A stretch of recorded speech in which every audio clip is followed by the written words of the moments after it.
राम राम सभी प्यारे साथियों को स्वागत है आप सभी का आपके अपने चैनल लर्नोलॉजी अड्डा में।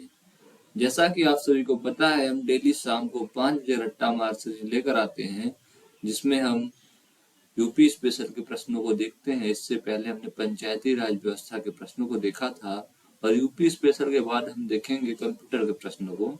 तो यह यूपी स्पेशल ग्राम पंचायत अधिकारी के साथ साथ यूपीपी के लिए, जूनियर असिस्टेंट के लिए भी इम्पोर्टेंट है कि जो अभी बीपीओ के आसपास ही इन दोनों का पेपर होना है, क्योंकि यूपीपी का एक बार पेपर हो चुका, उसको री एग्जाम की मांग की गई है, जो कि जून जुलाई तक री एग्जाम उसका होगा।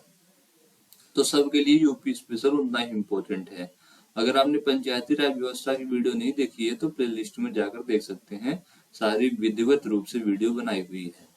तो चलिए देर न करते हुए आज के प्रश्नों को देखते हैं। और अगर आप चैनल पर नए हैं तो चैनल को सब्सक्राइब करें और बेल आइकन भी दबाएं, जिससे सबसे पहले आपको अपडेट मिल सके।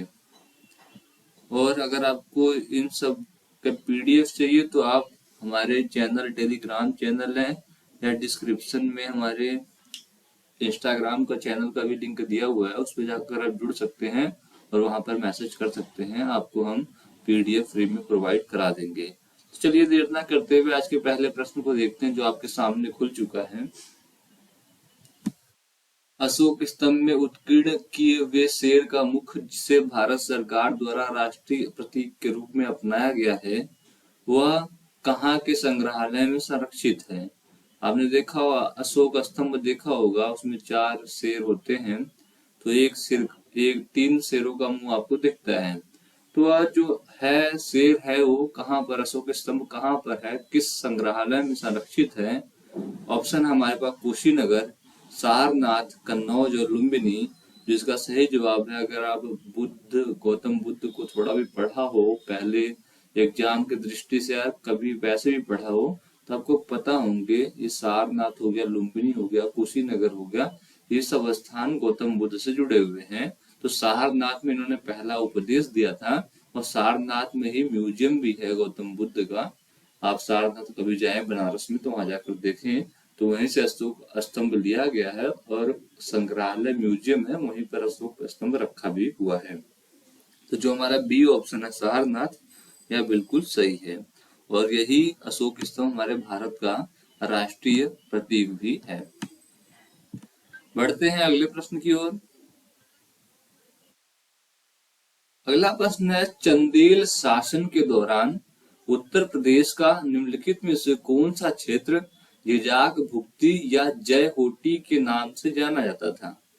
मतलब हमारे यूपी का ही एक ऐसा क्षेत्र जिसका नाम जिजाक भुक्ति या जय होटी भी था, तो कौन सा क्षेत्र था? अवध था, बुंदेलखंड था, काशी था या दोआब क्षेत्र को कहा जाता था? आपको बताना है। तो आप अगर गैस कर पा रहे हैं तो बहुत अच्छी बात है, नहीं कर पा रहे तो कोई बात नहीं, मैं बताता हूँ। यह प्रश्न यूपीपी के कांस्टेबल के एग्जाम में 2018 में पूछा गया था। तो प्रश्न इंपॉर्टेंट है, बार बार पूछा जाता है यूपी के एग्जाम में, तो इसे आप जिजाक भुक्ति या जय होटी का नाम याद रखिएगा। या बुंदेलखंड एरिया को कहते हैं, बुंदेलखंड एरिया को चंदेल शासन के दौरान जिजाक भुक्ति या जय होटी के नाम से भी जाना जाता था। यह भूमि उत्तर प्रदेश तथा आंशिक रूप से मध्य प्रदेश में भी पड़ती है। कभी इस पर चंदेल राजाओं का शासन हुआ करता था, अब यह बुंदेलखंड क्षेत्र के नाम से जानी जाती है। प्रतिहार साम्राज्य के पतन के बाद बुंदेलखंड की भूमि पर चंदेल वंश के शासकों का स्वतंत्र राजनीतिक इतिहास प्रारंभ हुआ था। अगर आपने चंदेल प्रतिहार को पढ़ा होगा तो आपको यह जानकारी होगी। चलिए देखते हैं अगले प्रश्न को। अगला प्रश्न गौतम बुद्ध से संबंधित है। गौतम बुद्ध की मां देवदह राज्य के शासक परिवार से थी, जो अब उत्तर प्रदेश के किस जिले में? जो गौतम बुद्ध की मां थी वह किस जिले की थी? हमारे यूपी की। तो ऑप्शन है हमारे पास देवरिया, गोरखपुर, बस्ती और गोंडा। तुम्हें बताना है गौतम बुद्ध की मां वो किस जिले की थी हमारे यूपी के। जो सही जवाब है वो जवाब है बस्ती जिले की थी गौतम बुद्ध जी की माता जी। महात्मा गौतम बुद्ध की मां का नाम महामाया था। वह देवदह राज्य के कोलीय वंशी शासकीय परिवार से संबंधित थी। देवदह राज्य वर्तमान समय में हमारे उत्तर प्रदेश के बस्ती जिले में स्थित है। कोलीय गणराज्य पूर्वी उत्तर प्रदेश व नेपाल की सीमा पर स्थित बुद्ध कालीन का गणराज्य था। तो इसका भी जिक्र हुआ था बुद्ध कालीन में। तो उनकी माता जी बस्ती की थी और उनका नाम महामाया था। चलिए देखते हैं अगले प्रश्न को। अगला प्रश्न हमारे सामने, आगरा और अवध के संयुक्त प्रांत, ये हमारे उत्तर प्रदेश का पुराना नाम है। आगरा और अवध के संयुक्त प्रांत, जिन्हें अब उत्तर प्रदेश के नाम से जाना जाता है, ने वर्ष 1921 में अपनी राजधानी को, पहले राजधानी क्या थी और वहां से लखनऊ स्थानांतरित किया था। तो पहले राजधानी क्या थी लखनऊ से पहले? ऑप्शन है हमारे पास आगरा, देहरादून, इलाहाबाद और कानपुर। 1921 में लखनऊ राजधानी ट्रांसफर हुई थी। पहले कहाँ से ट्रांसफर हुई थी? तो आपको बताना यही है कि लखनऊ से पहले 1921 में राजधानी कहाँ थी? आगरा, देहरादून, इलाहाबाद या कानपुर। तो जो उस समय राजधानी थी हमारी 1921 में, वह इलाहाबाद थी, जिसे आज वर्तमान में हम प्रयागराज के नाम से जानते हैं। ठीक है। आगरा एवं अवध के संयुक्त प्रांत, जिन्हें अब उत्तर प्रदेश के नाम से जाना जाता है, उसकी राजधानी 1921 ईस्वी में इलाहाबाद, प्रयागराज से लखनऊ स्थानांतरित की गई थी। वर्तमान समय में लखनऊ उत्तर प्रदेश की प्रशासनिक और विधायकी राजधानी है तथा इलाहाबाद प्रयागराज न्यायिक राजधानी के नाम से जानी जाती है। मतलब प्रयागराज में आज भी हाई कोर्ट है हमारे, और न्यायिक राजधानी हमारे उत्तर प्रदेश की प्रयागराज ही है। उत्तर प्रदेश का उच्च न्यायालय इलाहाबाद में स्थित है, आपको पता ही होगा, और एक बेंच उसका लखनऊ में भी कार्यरत है। चलिए देखते हैं अगले प्रश्न को। वाल्मीकि का आश्रम ब्रह्मवर्त में था, जो कहाँ पर है? विदुर में, झांसी में, ललितपुर या उरई में?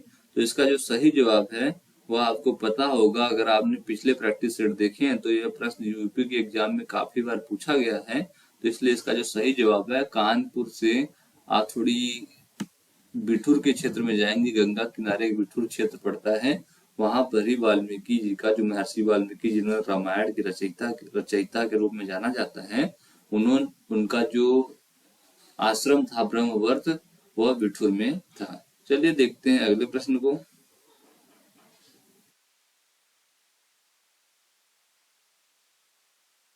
अगला प्रश्न हमारे सामने, पहली जनवरी 1845 को उत्तर प्रदेश ने किस नामक पहला हिंदी समाचार पत्र निकाला, जिसे गोविंद रघुनाथ ने संपादित किया था? 1845 में एक हिंदी समाचार पत्र निकलता है जिसे गोविंद रघुनाथ ने संपादित किया था। वह कौन सा हिंदी समाचार पत्र था? तो ऑप्शन है हमारे सामने सरस्वती, बनारस अखबार, हंस या जागरण। तो जो इसका सही जवाब है वह है बनारस अखबार। बनारस अखबार को जो संपादित करने वाले थे वो गोविंद रघुनाथ थे, और बनारस अखबार को 1 जनवरी 1845 को संपादित किया गया था। अखबार के संचालक राजा शिव प्रसाद सितारे हिंद थे।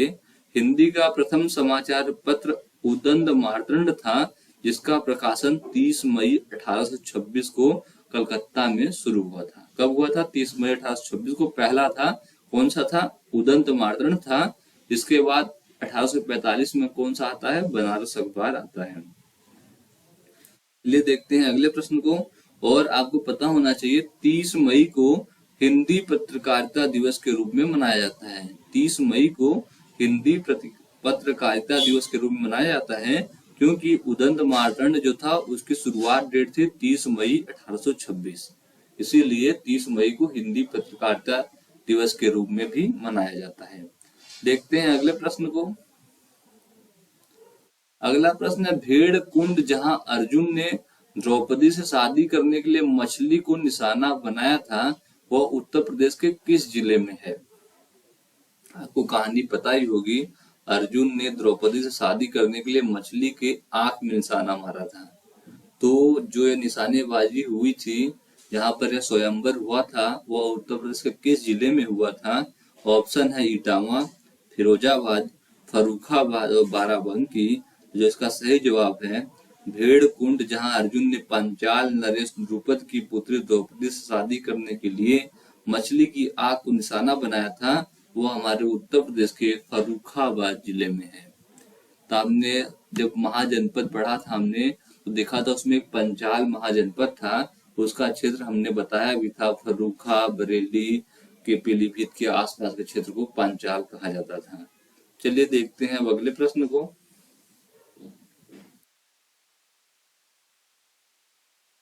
अगला प्रश्न है हमारे सामने, उत्तर प्रदेश के वर्तमान मुख्यमंत्री योगी आदित्यनाथ किस संप्रदाय से संबंधित हैं? जो अभी हमारे वर्तमान में मुख्यमंत्री हैं उत्तर प्रदेश के योगी आदित्यनाथ, जिनका दूसरा टर्म चल रहा है अब, वह किस संप्रदाय से संबंधित है? ऑप्शन है नागा संप्रदाय, नाथ संप्रदाय या कालमुख संप्रदाय या माधव संप्रदाय।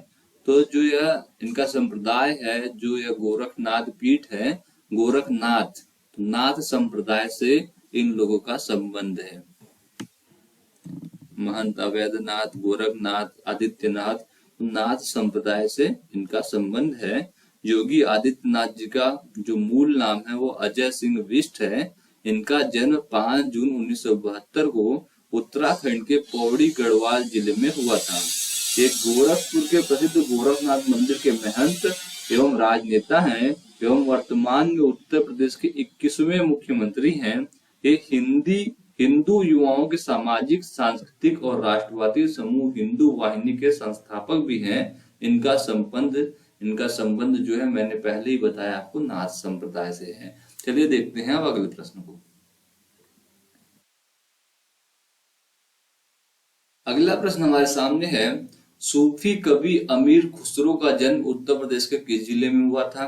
बुलंदशहर में, अलीगढ़ में, एटा या फैजाबाद में?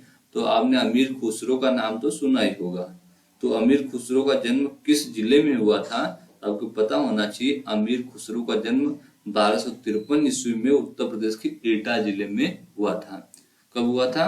1253 ईस्वी में हुआ था। किस जिले में? एटा जिले में हुआ था। पटियाली नामक गांव था, उसी गांव में इनका जन्म हुआ था। वर्तमान में जो यह क्षेत्र है अब कासगंज जिले के अंदर आता है। इन्हें तबला तथा खड़ी बोली का आविष्कारक माना जाता है। इन्होंने 8 सुल्तानों का शासन स्वयं देखा था। उस समय जितने भी सुल्तान थे, 8 सुल्तानों का इन्होंने, मतलब अपने उम्र जितनी भी थी इनकी, उसमें 8 सुल्तानों को इन्होंने देखा था। इस ऑप्शन में कासगंज नहीं था, इसलिए आपने एटा लगाया, क्योंकि एटा से ही कासगंज जिला बना था। अगर ऑप्शन में कासगंज रहेगा तो आपको क्लिक कासगंज पे करना होगा। चलिए देखते हैं अगले प्रश्न को। अगला प्रश्न है, बहू बेगम का मकबरा उत्तर प्रदेश के किस जिले में स्थित है? बहू बेगम के बारे में हमने बात करी थी एक बार और पिछले प्रैक्टिस सेटों में, अगर आपको याद हो तो आप उत्तर दे सकते हैं। तो ऑप्शन है लखनऊ, आगरा, फतेहपुर सीकरी और फैजाबाद। तो इसका सही जवाब है बहू बेगम का मकबरा जो है उत्तर प्रदेश के फैजाबाद जिले में स्थित है, जिसे आज हम अयोध्या के नाम से जानते हैं। फैजाबाद का नाम बदलकर अयोध्या कर दिया गया है और इसका निर्माण नवाब शुजा-उद-दौला ने अपने प्रिय बेगम उम्मत्तु तुजहर उर्फ बहू बेगम की याद में करवाया था। तो सही जवाब इसका फैजाबाद है। चलिए देखते हैं अगले प्रश्न को।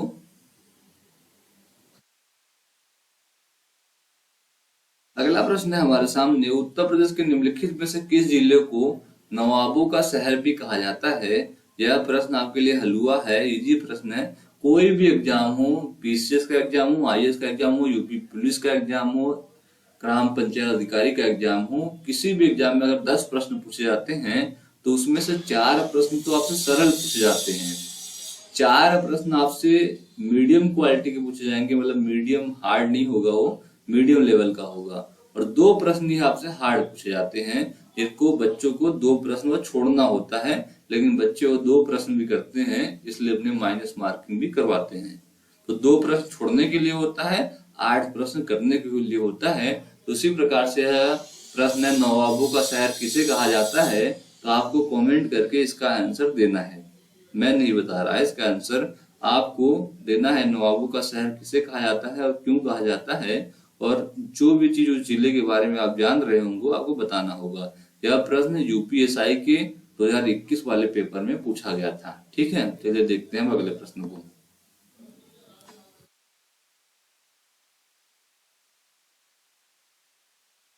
अगला प्रश्न है, उत्तर प्रदेश में किस धर्म के अनुयायी सबसे कम है? इस्लाम धर्म के, हिंदू धर्म के, पारसी धर्म के या बुद्ध धर्म के? तो आपको बता दूं, हमारे उत्तर प्रदेश में हिंदू धर्म बहुत है, मतलब करीब करीब 79.87% है। उसके बाद इस्लाम धर्म है, उसके बाद सब मिला जुला के सिख, बुद्ध, पारसी सब मिला के कुछ परसेंटेज में है। तो आपको अगर एक सही अनुमान आंकड़ा दूं तो सबसे ज्यादा हिंदू हैं 79.73%, मुस्लिम है 19.26%, सिख हैं 0.32%, ईसाई हैं 0.18%, जैन है 0.11%, बौद्ध हैं 0.10% और अन्य है 0.01%। तो समझिए पारसी धर्म किसमें है? 0.01% में है। तो पारसी धर्म हमारे उत्तर प्रदेश में सबसे कम है। पारसी आपको ज्यादा मिलेंगे गुजरात साइड। चलिए देखते हैं अगले प्रश्न को। 14वीं शताब्दी की प्रसिद्ध मस्जिद जिसे अटाला मस्जिद कहा जाता है, उत्तर प्रदेश के किस शहर में स्थित है? अयूबगंज में, हैदरगढ़ में, जौनपुर में या फतेहपुर में? यह प्रश्न लोअर पीसीएस के एग्जाम में 2019 में पूछा गया था। तो इम्पोर्टेंट प्रश्न है, अपना इसे स्क्रीनशॉट लीजिए या तुरंत याद करिए अटाला मस्जिद कहाँ है। तो अटाला मस्जिद जौनपुर जिले में स्थित है। कहाँ स्थित है? जौनपुर जिले में स्थित है। और सरकी राजवंश इब्राहिम शाह सरकी ने इसे 1408 ईस्वी में बनवाया था। सरकी राजवंश के इब्राहिम शाह सरकी ने इसे 1408 में बनवाया था। अटाला मस्जिद सरकी स्थापित शैली का उत्तम नमूना है, जो कि जौनपुर में स्थित है। अगर आप पूर्वांचल में रहते हैं तो एक बार जौनपुर विजिट करके इसे जरूर देखें। देखते हैं अगले प्रश्न को। अगला प्रश्न है, अवध राज्य जिसे अवध भी कहा जाता है, 1722 से 1856 तक मुस्लिम शासकों का शासन था। अवध पर शासन करते समय शासकों ने निम्नलिखित में से कौन सी उपाधि अपनाई थी? मतलब जो भी अवध में शासन करते थे मुस्लिम शासक, उन्होंने अपनी जो उपाधि थी क्या ली थी? सुल्तान की, बादशाह की, नवाब की या साहिब की? तो इसका जो सही जवाब है वह है नवाब की। अवध के जितने भी राजा हुए वह उन्होंने उपाधि नवाब की ली थी। अवध की स्थापना स्वतंत्र राज्य के रूप में 1772 में सआदत खान बुरहान उल मुल्क ने की थी। अवध का अंतिम नवाब वाजिद अली शाह था। 1856 में लॉर्ड डलहौजी ने अवध को ब्रिटिश शासन के अधीन कर लिया था। चलिए देखते हैं अगले प्रश्न को। अगला प्रश्न है हमारे सामने, उत्तर प्रदेश के किस शहर में ऐतिहासिक स्मारक जैसे बड़ा इमामबाड़ा और छोटा इमामबाड़ा स्थित है? वाराणसी में, लखनऊ में, कानपुर में, अलीगढ़ में? यह प्रश्न लेटेस्ट पूछा गया है यूपी SSSC मंडी परिषद के एग्जाम में 2022 में, जिसका री एग्जाम हुआ था। तो इसमें यह प्रश्न पूछा गया था, बड़ा इमामबाड़ा छोटा इमामबाड़ा कहाँ है? तो यह दोनों लखनऊ में स्थित है।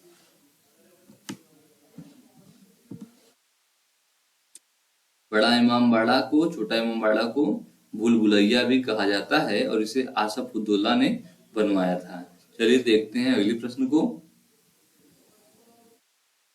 अगला प्रश्न, निम्नलिखित में से किसे शेरे बलिया के नाम से जाना जाता है? तो बलिया का एक शेर था जिसका नाम था मंगल पांडे। इन्होंने ही अगर मानी जाए तो पहली आजादी की लड़ाई छेड़ी थी अंग्रेजों के विरुद्ध। नहीं, गलत उत्तर दे दिया मैंने। मंगल पांडे को शेरे बलिया नहीं कहा जाता है, शेरे बलिया कहा जाता है चित्तू पांडे को। चित्तू पांडे भारत के स्वतंत्रता संग्राम सेनानी थे, उन्हें शेरे बलिया के नाम से जाना जाता है।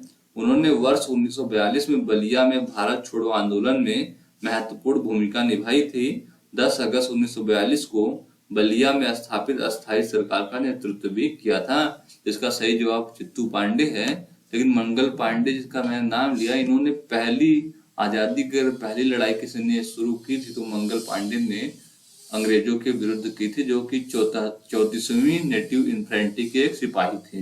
इन्होंने ही सबसे पहले बैरकपुर में, यह हमारे आजादी के लिए 1857 में इन्होंने क्रांति छेड़ी थी। और शेरे बलिया के नाम से चित्तू पांडे को जाना जाता है।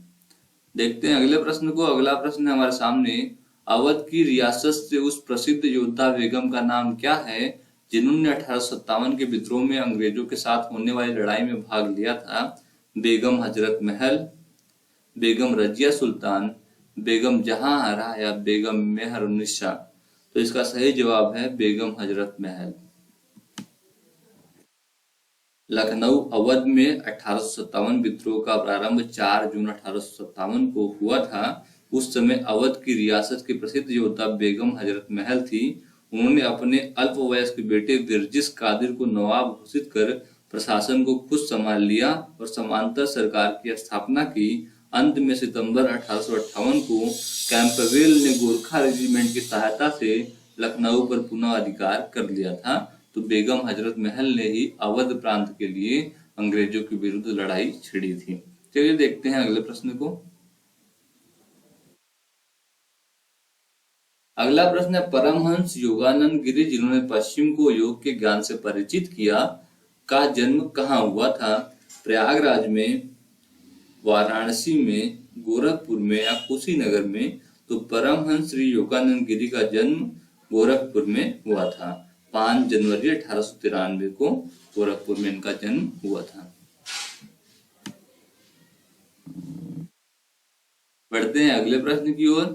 वीडियो ज्यादा लंबी बन चुकी है, इसलिए जल्दी जल्दी 2 प्रश्न देखते हैं। और वर्ष 1857 के विद्रोह में कानपुर के नेता कौन थे? जिस प्रकार से अवध के नेता बेगम हजरत महल थी, उस प्रकार से कानपुर के नेता कौन थे? तात्या टोपे, कुंवर जगदीश सिंह, नाना साहब या वाजिद अली शाह? तो इसका जो सही जवाब है वह है नाना साहब ने कानपुर को अंग्रेजों के खिलाफ लड़ने में नेता बने थे। अगुवाई वही कर रहे थे, लीडरशिप वही कर रहे थे।